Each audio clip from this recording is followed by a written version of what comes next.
তো সূরাতুল ইনশিরাহ এটি কোরআনের সূরার ধারাক্রম অনুসারে 94তম সূরা। কততম? আমি প্রশ্ন করলে একটু আওয়াজ করে উত্তর করা লাগবে, পারা যাবে?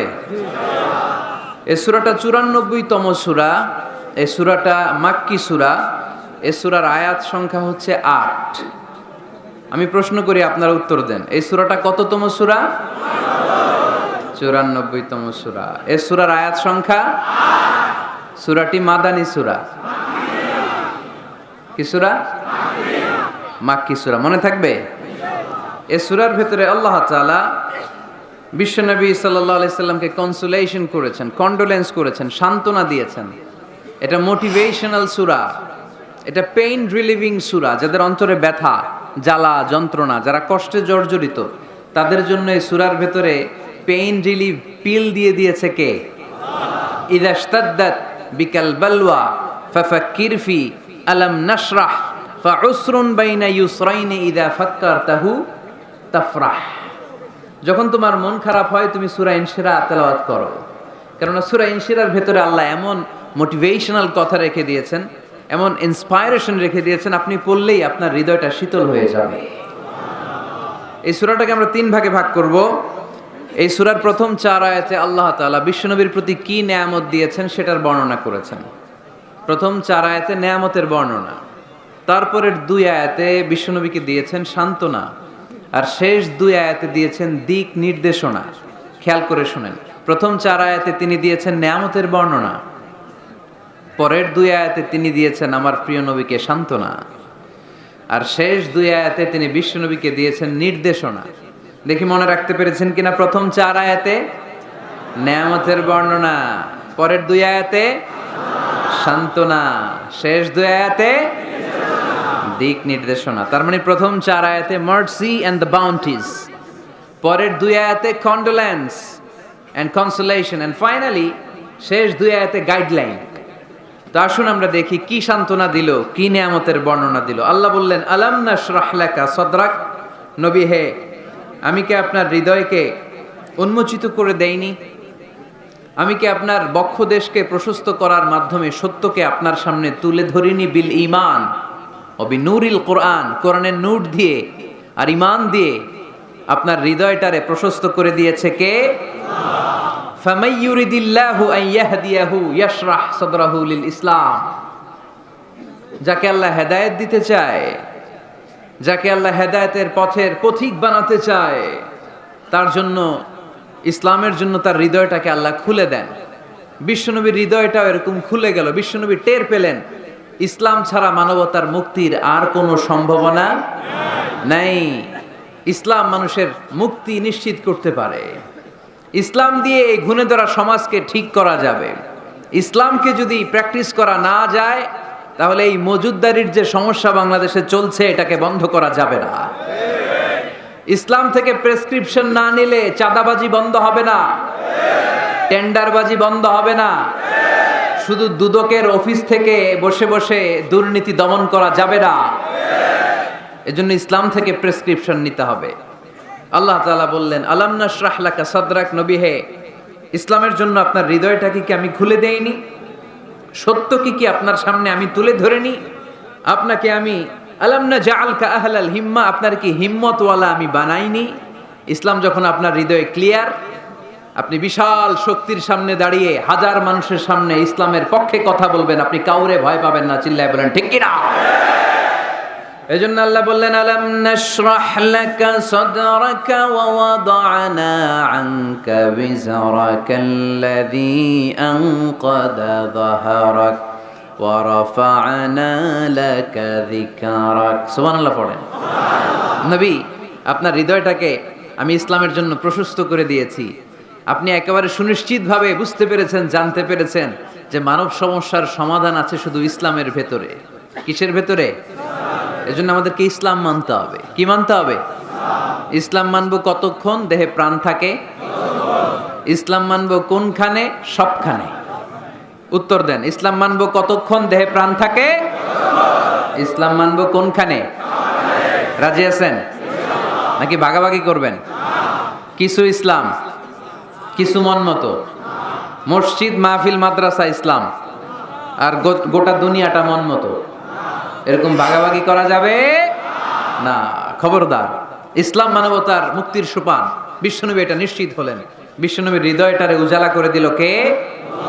আলাম নাশরাহ লাকা সাদরাক। হে নবী, আপনার হৃদয় কি আমি খুলে দেইনি? হৃদয় খুলে দেয়া মানে হৃদয়ের মধ্যে হিম্মত তৈরি করে দেয়া। সাইয়েদনা মূসা আলাইহিস সালাম এই দোয়াটা আল্লাহর কাছে করেছিলেন, রব্বি ইশরাহলি সাদরি ওয়া ইয়াসসিরলি আমরি। আল্লাহ, আমার কাজ সহজ করেন, আমার হৃদয়টারে আপনি খুলে দেন। সাইয়েদনা মূসা আলাইহিস সালাম আল্লাহর কাছে চেয়েছেন আল্লাহ যেন হৃদয় খুলে দেয়, কিন্তু আমার নবী চাওয়ার আগেই আমার নবী হৃদয়টারে খুলে দিয়েছে কে? আল্লাহ। আবার অনেক মুফাসসিরিনে ইকরাম বলেছেন এখানে শারহে সাদর দ্বারা শাক্কু সাদর উদ্দেশ্য, মানে সিনা চাক। আমার নবীর জীবনে পুরো জিন্দেগিতে 3 বার সিনা চাক হয়েছিল। কয়বার? 3 বার। সিনা চাক মানে বক্ষ বিদীর্ণ করা, ইংরেজিতে বলে ওপেন হার্ট সার্জারি। কি বলে? আপনাদের এই এলাকায় কারো হয় নাই? শুনছেন না এটা? ওপেন হার্ট সার্জারি, গলা থেকে নাভি পর্যন্ত একেবারে কেটে ফেলে।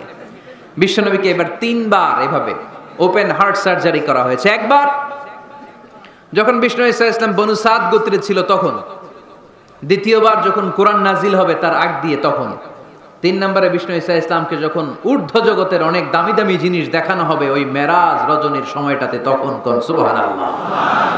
বিশ্বনবী বললেন, আমি উম্মে হানির ঘরে শুয়েছিলাম, আমাকে ছাদ 2 ভাগ করে ছাদের উপর দিয়ে নিয়ে হাতিমে কাবাতে শুইয়ে দেয়া হলো, গলা থেকে নাভি পর্যন্ত ছিঁড়ে ফেলা হলো, আমার হৃদয়টাকে বের করে জমজমের পানি দিয়ে ক্লিন করা হলো। আমার হৃদয়ে জ্ঞান, আমার হৃদয়ে ঈমান আর প্রজ্ঞা দিয়ে পরিপূর্ণ করা হলো। অনেক মুফাসসিরিনে ইকরাম বলেছেন, আলাম নাশরাহ লাকা সাদরাক মানে হচ্ছে, হে নবী, আমি কি আপনার বক্ষ বিদীর্ণ করি নাই? কেউ কেউ বলেছেন এটা দ্বারা উদ্দেশ্য হচ্ছে বিশ্বনবীর বক্ষ বিদীর্ণ করার মধ্য দিয়ে বিশ্বনবীকে আল্লাহ তাআলা ব্রড মাইন্ডেড বানিয়েছেন। সুবহানাল্লাহ পড়েন। বিশ্বনবী কি ন্যারো মাইন্ডেড ছিলেন? কি ছিলেন? জোরে বলেন, আরো জোরে। ব্রড মাইন্ডেড, উদার, আকাশের মতো বিশাল, সাগরের মতো বিশাল, পাহাড়ের মতো সুউচ্চ ছিল বিশ্বনবীর হৃদয়, ঠিক কিনা? শুধু মুমিনদের জন্য এই বিশ্বনবীর হৃদয়ে মায়া ছিল না, কাফেরদের জন্য মায়া ছিল। সুবহানাল্লাহ পড়েন। রাহমাতাল লিল আলামিন, আমার নবী কি ছিল? সবাই বলেন, ওমা আরসালনাকা ইল্লা রাহমাতাল লিল আলামিন। I have sent you as a mercy for the entire universe. নবী হে, আমি আপনাকে গোটা বিশ্বের সবার জন্য রহমত করে প্রেরণ করেছি। রাহমাতাল লিল আলামিন।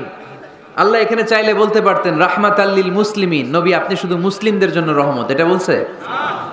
বলতে পারতেন রাহমাতাল লিল মুত্তাকিন, নবী আপনি শুধু মুত্তাকিদের জন্য রহমত, বলছে? চাইলে বলতে পারতেন নবী আপনি শুধু রাহমাতাল লিল মুসল্লিন, যারা মসজিদে যায় মুসল্লি নামাজ পড়ে তাদের জন্য রহমত, বলেছে? কি বলছে?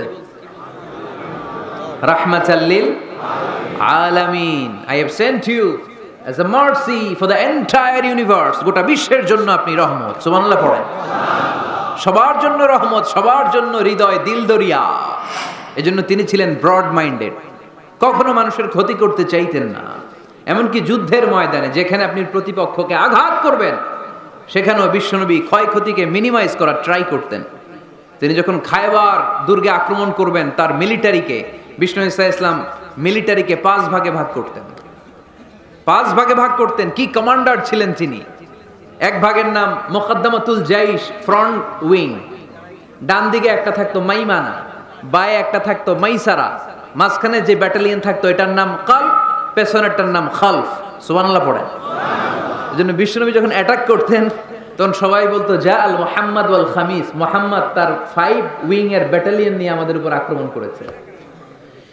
যুদ্ধের ময়দানে তিনি ঘোষণা দিতেন, খবরদার, এই যে ইহুদিদের উপর আক্রমণ করবা, যুদ্ধ করবা, কোনো নারীদের গায়ে হাত তোলো না, শিশুর গায়ে হাত তোলো না, বৃদ্ধ বৃদ্ধার গায়ে হাত তোলো না, খ্রিস্টান পাদ্রী বাবা যারা আছে, ফাদার অফ খ্রিস্টিয়ান, পাদ্রীদের গায়ে হাত তোলো না, যুদ্ধ করতে যে গবাদি পশু মেরো না, গাছপালাগুলো ভেঙো না।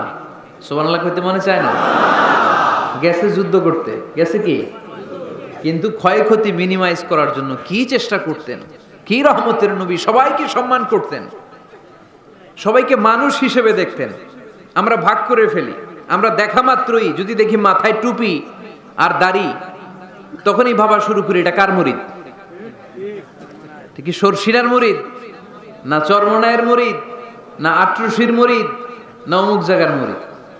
অথবা আমরা বলতে শুরু করি কি জামাত করে, না খেলাফত মজলিস করে, না ইসলামী আন্দোলন করে, না তাবলীগ করে। ভাগাভাগি আছে না নাই? কিন্তু আমরা তাকে মানুষ হিসেবে দেখি না। আগে দেখতে হবে মানুষ। আপনার চোখ দিয়ে যা দেখবেন এগুলো মানুষ, এগুলো সবাই মানুষ। বিশ্বনবী মানুষ হিসেবে সবাইকে ট্রিট করতেন। সাহাবাদেরকে নিয়ে বিশ্বনবী বসে আছেন, একটা লাশ নিয়ে যাওয়া হচ্ছে, লাশ দেখে বিশ্বনবী দাঁড়িয়ে গেলেন। সাহাবারা বললেন, ইয়া রাসূলুল্লাহ, আপনি দাঁড়ালেন যে? ইন্নাহু ইয়াহুদি, এটা ইহুদির লাশ। ইন্নাহু ইয়াহুদি, এটা তো ইহুদির লাশ, বসেন, দাঁড়ালেন যে? বিশ্বনবী বললেন, আওয়ালাইসাত নাফসান, এটা কি মানুষ না?